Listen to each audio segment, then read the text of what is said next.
This flower has started wars, built empires, saved millions of lives, and destroyed millions more.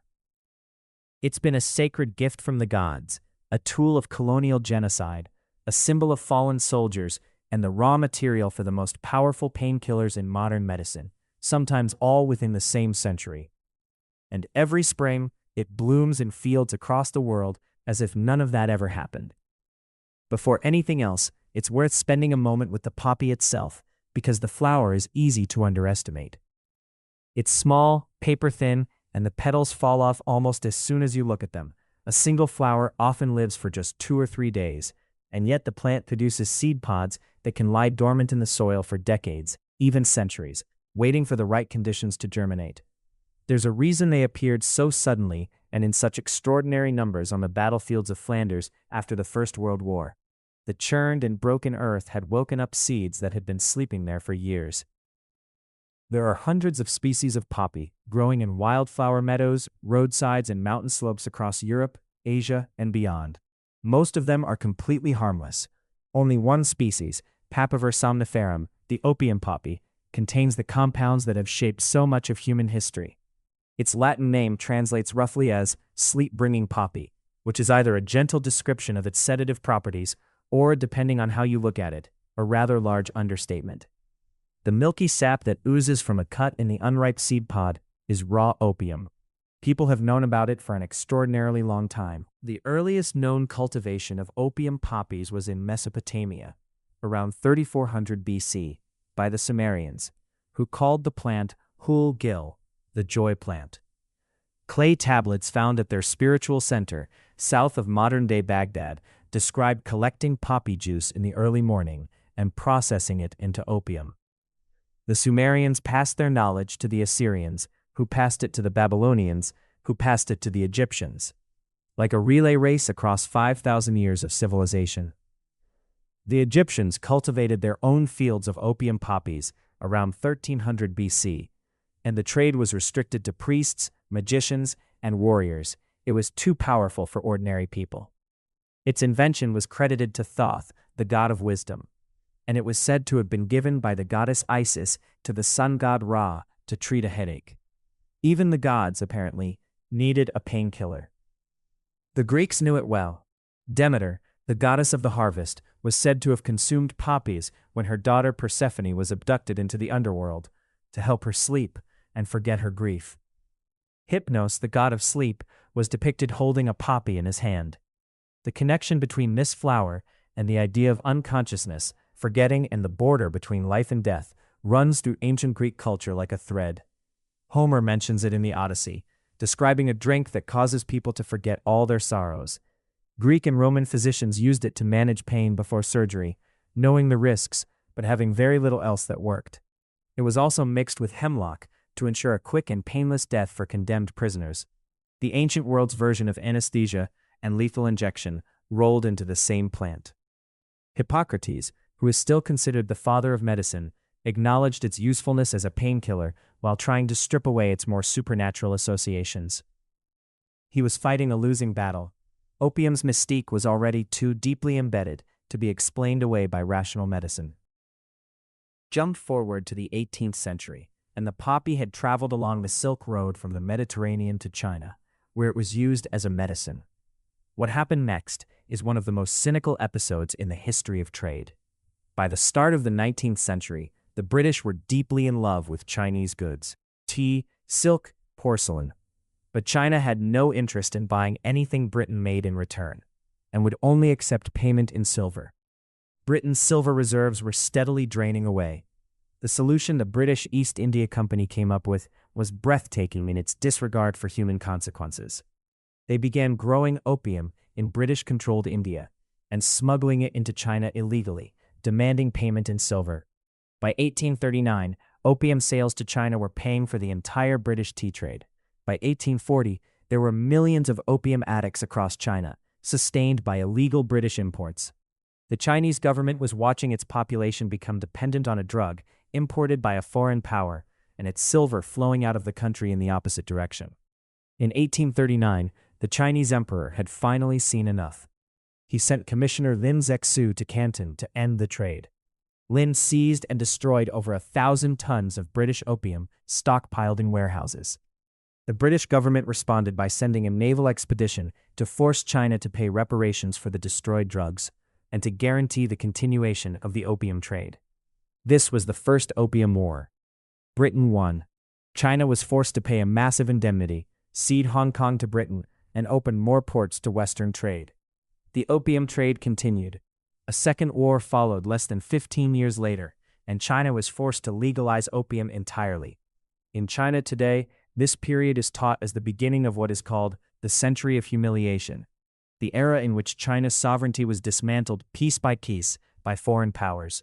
And at the center of it all was a flower.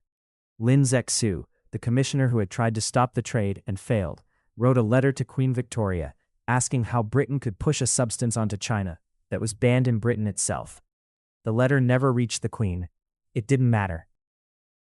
Barely 50 years later, the poppy acquired a completely different kind of meaning, one that has nothing to do with opium and everything to do with blood.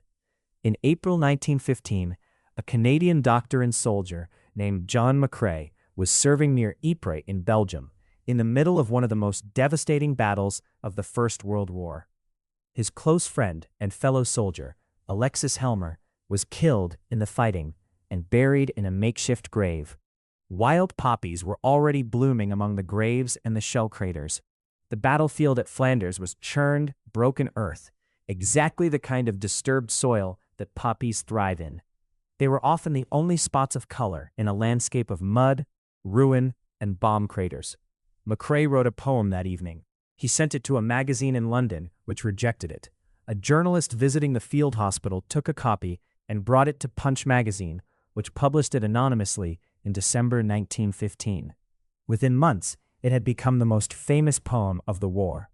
An American professor named Moyna Michael read the poem on Armistice Day 1918 and pledged to wear a red poppy for the rest of her life in honor of the dead.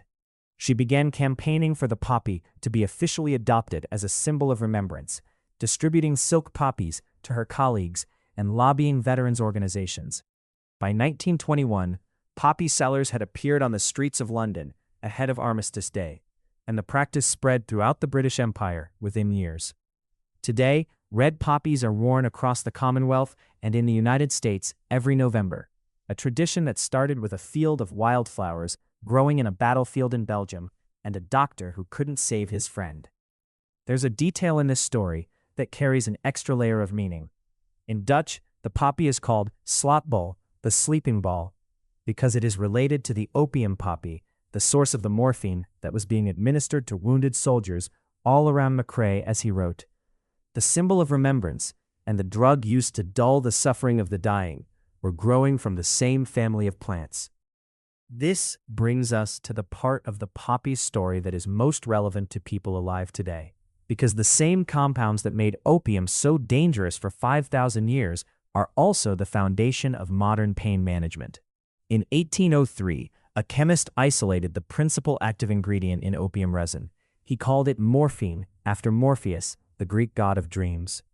It turned out to be 10 times more powerful than raw opium, quantity for quantity, and was immediately hailed as a miracle drug. It was prescribed for everything: pain, coughs, anxiety, insomnia. Soldiers in the American Civil War were given it freely. Heroin was first synthesized from morphine in 1874, and in 1898, the Bayer Company, the same company that made aspirin, introduced it for medical use, marketing it as a non-addictive substitute for morphine. That claim did not age well.